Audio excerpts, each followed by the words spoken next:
गुंडागिरी नहीं चलेगी, त्रिमूर्ति सरकार होश में आओ, होश में आओ, होश में आओ, सरकार होश में आओ, होश में आओ, होश में आओ।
मोदी सरकार होश में आओ, होश में आओ, होश में आओ, मोदी सरकार होश में आओ, होश में आओ, होश में आओ। मोदी की गुंडागिरी नहीं चलेगी, नहीं चलेगी, नहीं चलेगी। त्रिमूर्ति सरकार होश में आओ, होश में आओ, होश में आओ, सरकार होश में आओ, होश में आओ, होश में आओ।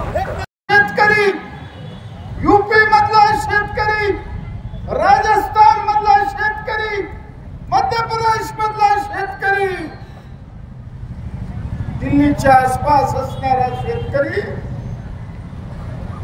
गेले 3 दिवसापासून पोलिसांशी संघर्ष चालू आहे।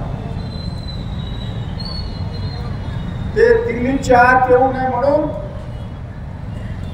मोठमोठे खड्डे केलेले आहेत,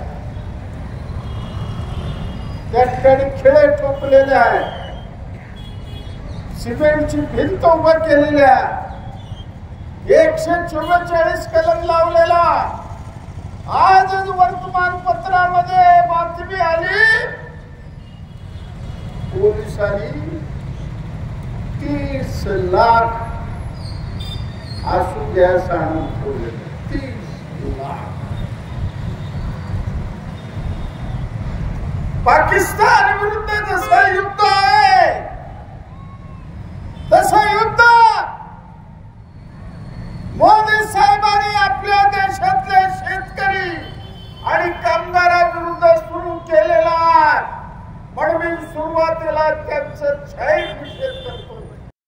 कितीही रक्त सांडू दे आमचा, तुम्हाला या निवडणुकीमध्ये घरी पाठवल्याशिवाय आमचा कामगार शेतकरी गप्प बसणार नाही। आज काय बीडी कामगाराची अवस्था आहे, कोणाला काळजी आहे? या देशामध्ये 65 लाख बीड्या महिला आज बीडी बनणार आहे। मनमोहन सिंगचं सरकार असताना 1000 बीडीवर